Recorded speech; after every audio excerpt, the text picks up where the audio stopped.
It's Tuesday, June 10th, 2025. Send in the Marines. Turns out the illegal immigrants are Marxists too, and dispatches from Greta Thunberg. Next on the AM Update.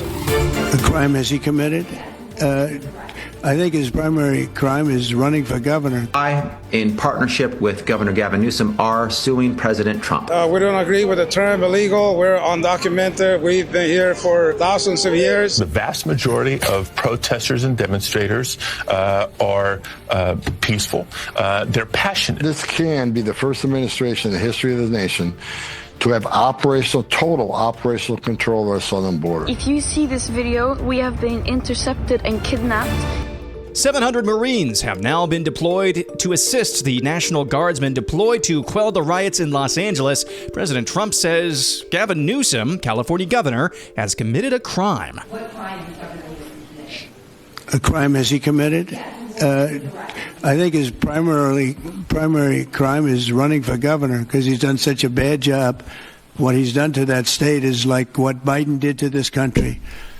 And that's pretty bad. It's the wrong philosophy. Thousands, hundreds of thousands of illegal immigrants, many of them prisoners. They're taking up your health care. They're taking up your space in schools. They're taking up your hospital. And in many cases, they're criminals. And we have to do something about it. Earlier in the day, Trump says his gut instinct is telling him this about who the protesters and rioters actually are. Yeah, about these people causing all the problems in LA. Are they people ICE is trying to deport, or are they professional agitators? The people that are causing the problem are professional agitators. They're insurrectionists. They're bad people. They should be in jail. Meanwhile, California's metrosexual Marxist Attorney General Rob Bonta says he's suing the Trump administration. An order that abused the federal government's authority and violated the 10th Amendment and federal law. An order that skipped over multiple rational, common sense, strategic steps that should have been deployed to quell unrest and prevent escalation. As a result, I, in partnership with Governor Gavin Newsom, are suing President Trump and asking the court to set aside the president's unlawful action federalizing the California National Guard. That is California Attorney General Rob Bonta, who appears to be a metrosexual, but is definitely a Marxist, pretty much like everybody who holds a statewide office in the People's Republic of California, saying, because of this, we are suing the Trump administration. It's not like the Trump administration and President Trump can control the National Guard. Actually, yes, that's actually what the National Guard is. So who are some of these protesters in Los Angeles who are gumming up the works at best and setting a bunch of things on fire at worst?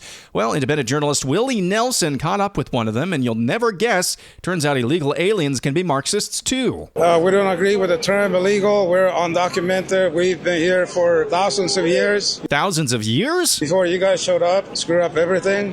We think we should organize together with the U.S. working class and fight together and create a better system. We're anti-capitalist.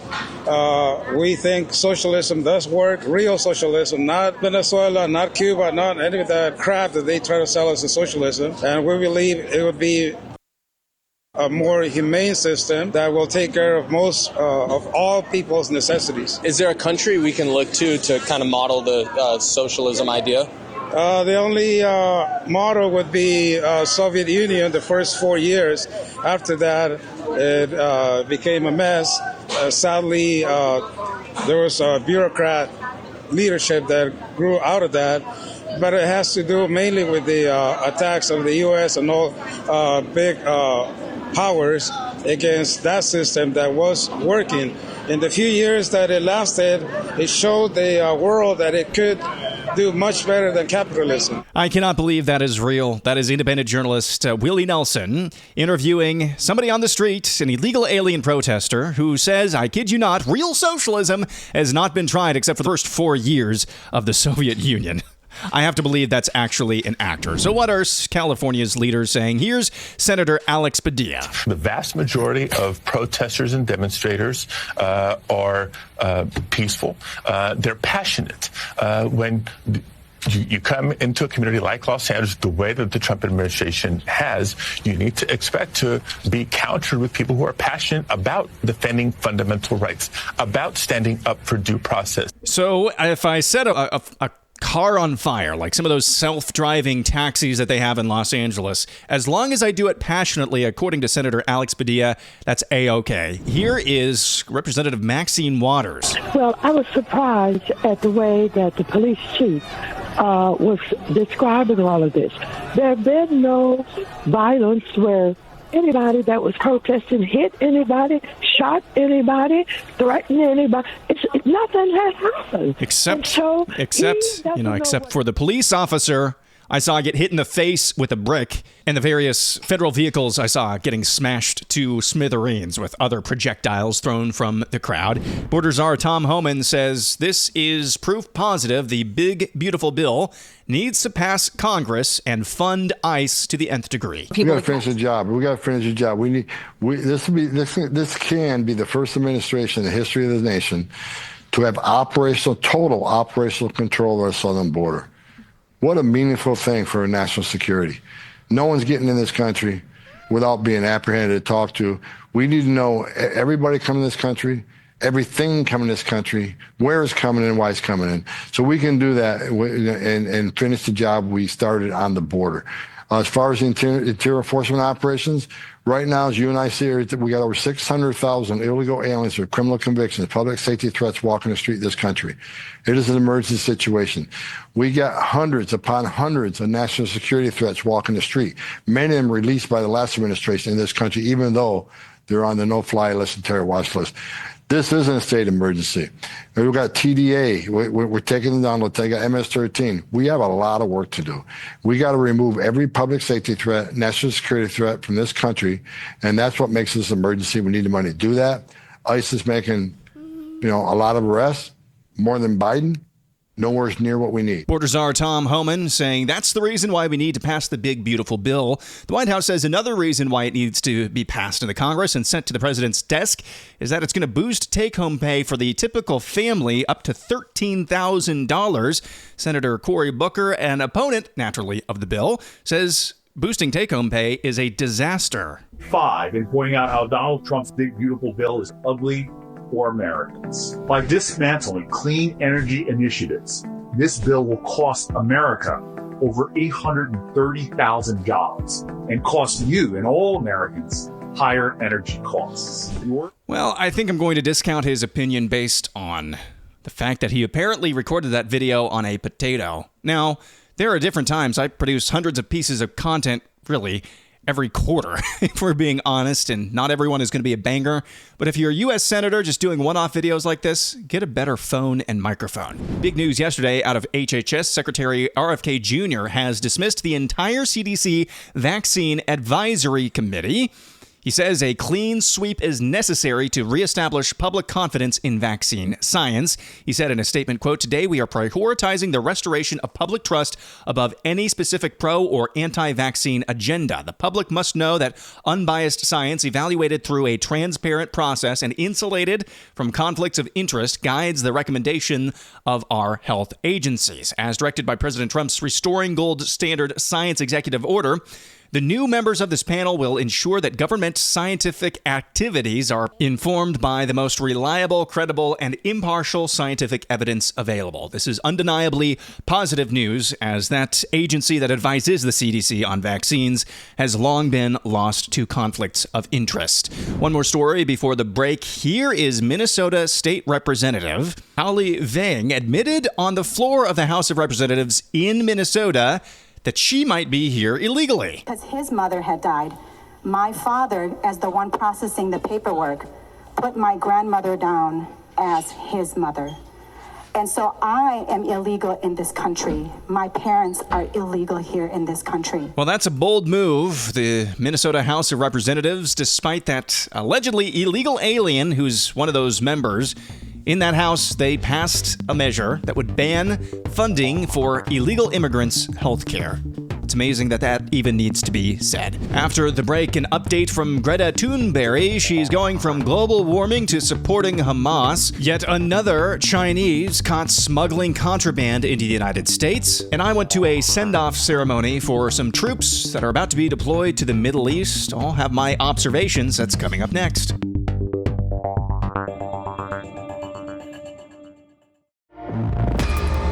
My name is Greta Thunberg and I am from Sweden. If you see this video, we have been intercepted and kidnapped in international waters by the Israeli occupational forces or forces that support Israel.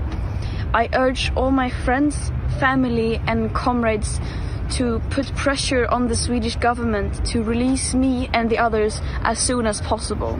My name is Greta Thunberg. I come from Sweden. I like Hamas. They're really cool people. Greta Thunberg has found a new role. This time she is cosplaying as a Hamas supporter. Israeli forces early this week detained a quote-unquote aid boat bound for Gaza while carrying Greta Thunberg and other activists. The Israeli Defense Forces confirmed that it detained the vessel named Madeleine along with all its passengers and diverted the vessel to Israel.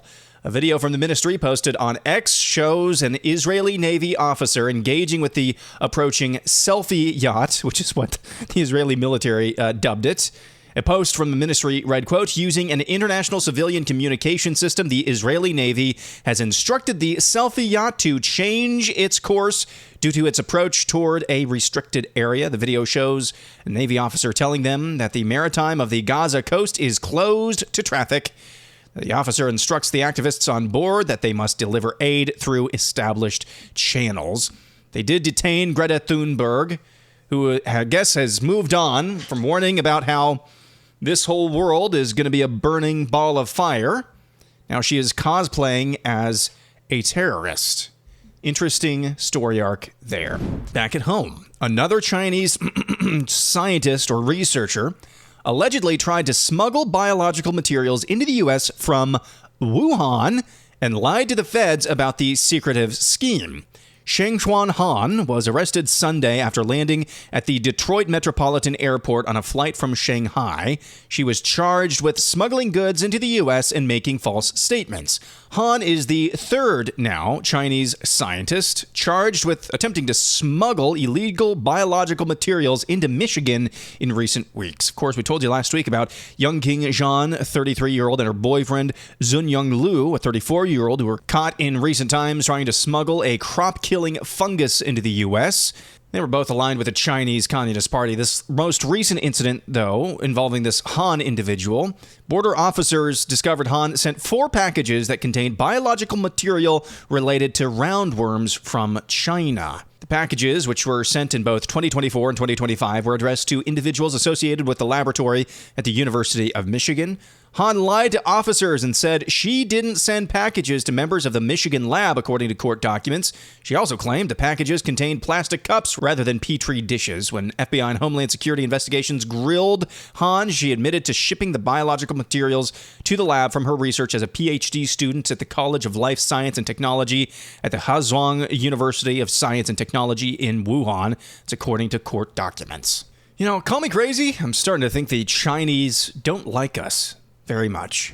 Now, here's this story from Fox News I thought was interesting. Snuggling with your partner could be a win-win for your health. Cuddling at night promotes more secure attachment between partners and lowers stress levels, according to a new study published in the Journal of Social and Personal Relationship. Researchers at Auburn University examined data from 143 heterosexual bed-sharing couples, analyzing associations between physical closeness at sleep onset, perceived stress, attachment insecurity, and sleep disturbance.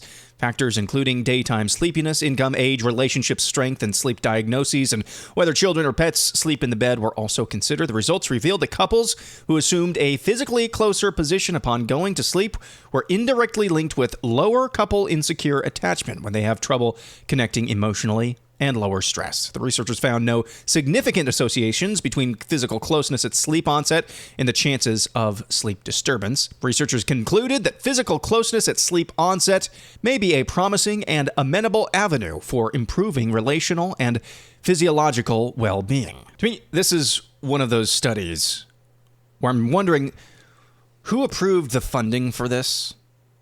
I mean, it's pretty obvious to me that if you feel comfortable enough and you like your spouse enough and you already have a secure relationship with your spouse, it's probably more likely that you're going to cuddle up at night. And I think they've got it backwards. The cuddling doesn't lead to a secure attachment. The secure attachment leads to cuddling and feeling comfortable around each other.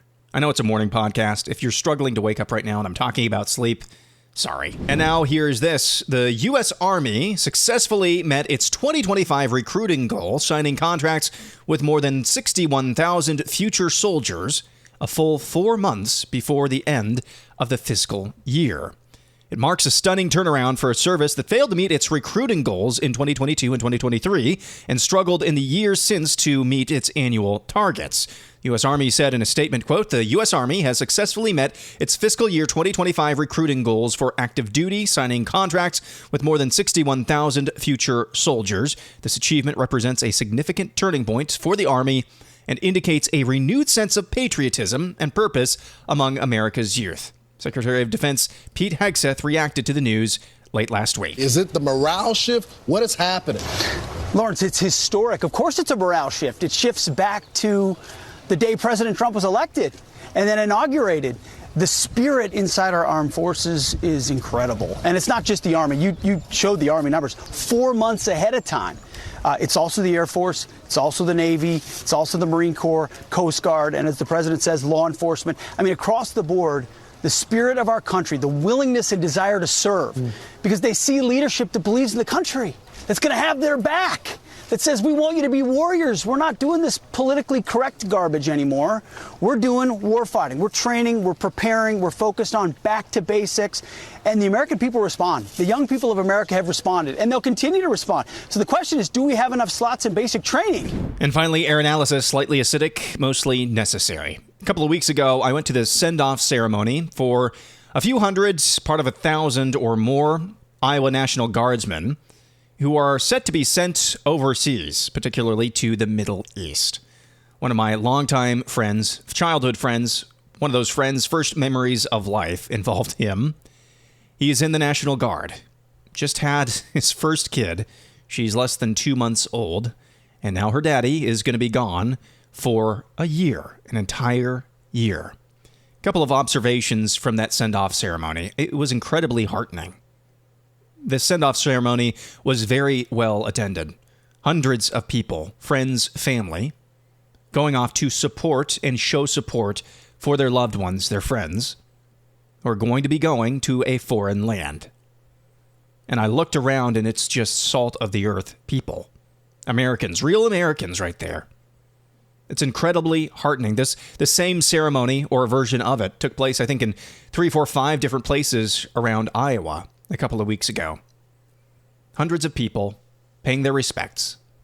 It also shows you that there are still hundreds of young men, hundreds of men who are still willing to put their lives on the line, to make huge sacrifices, maybe, hopefully not, but maybe even the ultimate sacrifice to defend this country's interests. In the year 2025, that is still true.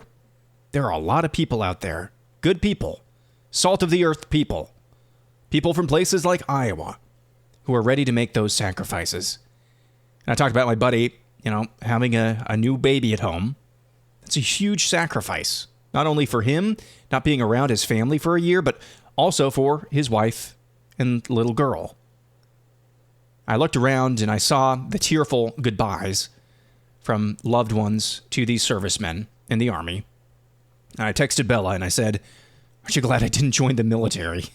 And I know that sounds a little bit sacrilegious in some way. But I recognize it was not so much a commentary of, I'm glad I'm not over there, so much of a commentary as, this is a huge deal. 1 year. The other observation I had, unfortunately, is, why are we still in the Middle East? What are we doing over there? I trust that maybe amongst all of President Trump's national security cabinet members, Pete Hegseth values these sacrifices that I'm talking about. So this is not pinning it on him. It's not necessarily pinning it on the commander-in-chief either. But I have no idea where my buddy is going in the Middle East. And last I talked to him, he didn't know either. What are we doing over there still? I don't know. If you have an answer for me, let me know at Real AM Update. But 2 observations. off the heels of these staggering, ahead of schedules recruitment numbers, and it's really across all of the armed forces, but especially in the Army. That people want to join when it's loud and clear that the junk, the social experiment that the Barack Obama administration turned, or at least tried to turn the military into, people want to join when it's loud and clear that that's ending, at least for the time being. It's really heartening to see that there are still hundreds of salt-of-the-earth Americans who are willing to make huge sacrifices to defend this country and protect its interests. And I'm also wondering, what are our interests in the Middle East? That's going to do it for Tuesday. Back at it again tomorrow. I'm Aaron McIntyre, and this is the AM Update.